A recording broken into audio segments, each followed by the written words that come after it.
내일신문이 선정한 주말을 여는 책 3권을 소개해 드리겠습니다. 첫 번째는 전염의 시대를 생각한다. 파울로 조르다노 저 김희정 옮김 도서출판 은행나무입니다. 글쓴이는 이 책에서 코로나 예방 전략의 출발선은 바로 투명성이라고 말합니다. 1982년 이탈리아에서 첫 에이즈 환자가 발생했습니다. 아무도 그 바이러스를 몰랐고 어떻게 대응해야 할지도 몰랐습니다.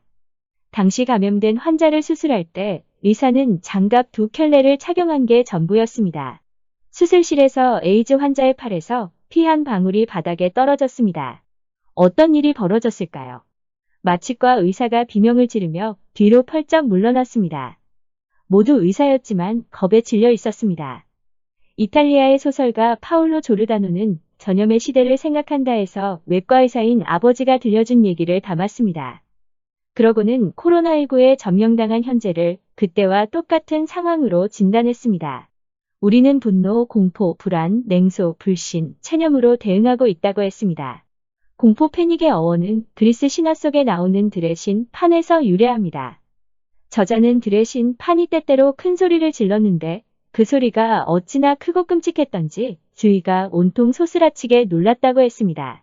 코로나19는 투명한 파이프에 새까만 잉크를 주입한 듯 지구 전체에 연결돼 있는 선을 확인시켰습니다.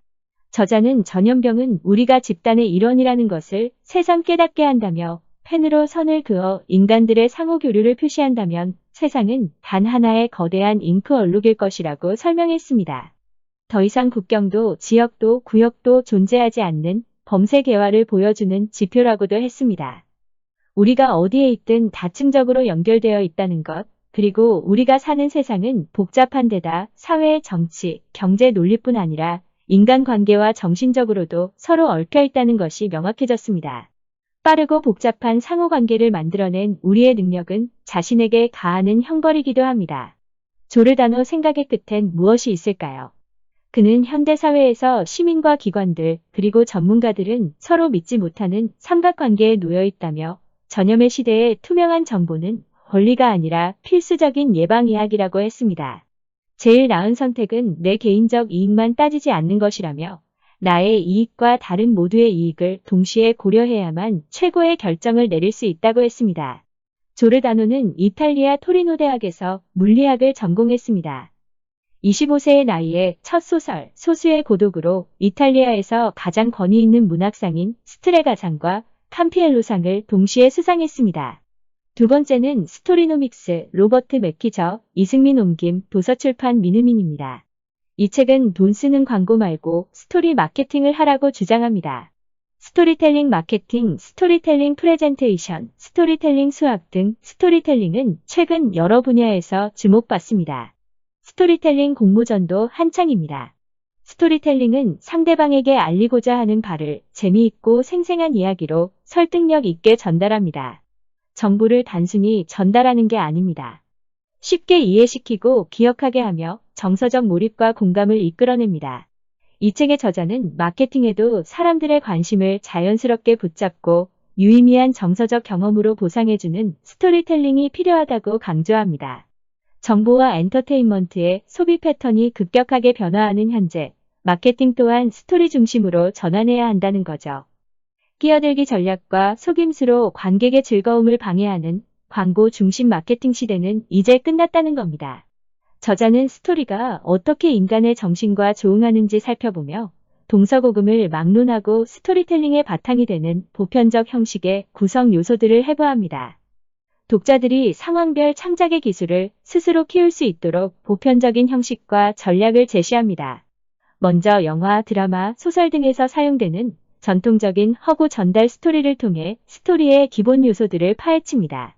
그리고 이를 목적 전달 스토리에 적용시켜 애플, 도브, 나이키, 레드불, 지휘 등 성공적인 스토리텔링으로 브랜드를 확장한 사례들을 분석하고 이상적인 마케팅 스토리의 설계 과정을 단계별로 밟아나갑니다. 스토리노믹스란 재정적 결과를 견인하는 스토리 중심의 비즈니스 실행을 말합니다. 궁극적인 목표는 수치로 확인할 수 있는 비즈니스 성과를 거두는 것입니다.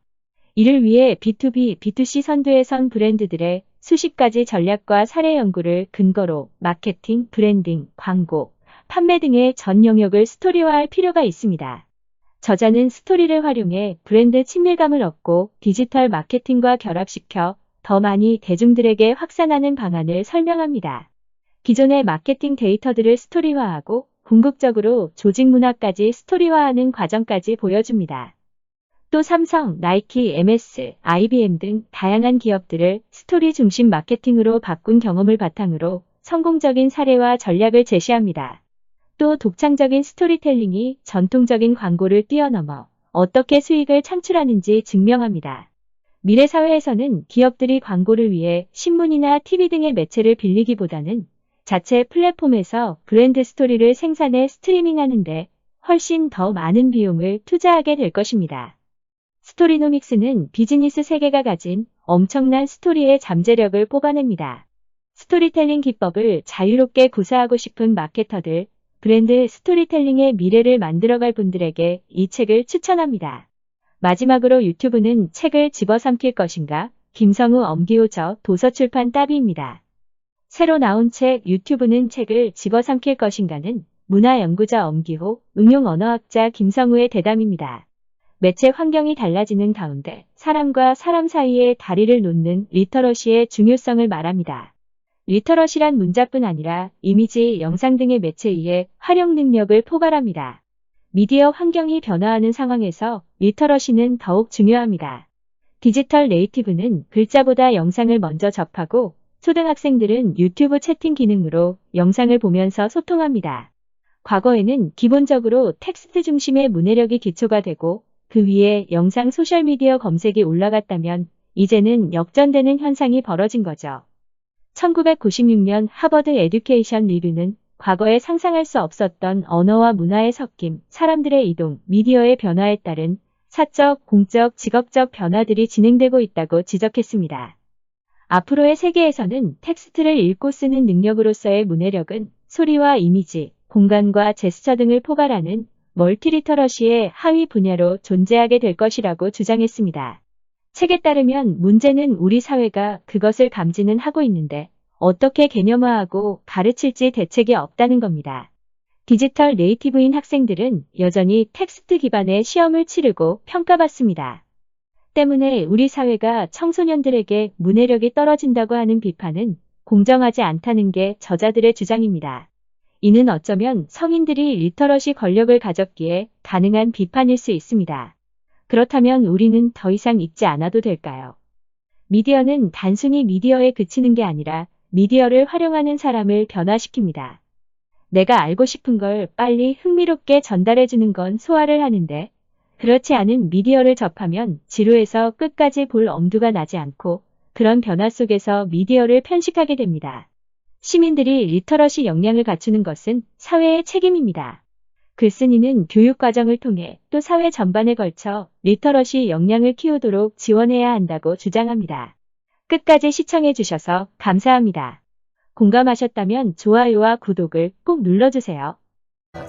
구독과 좋아요 버튼을 눌러주세요.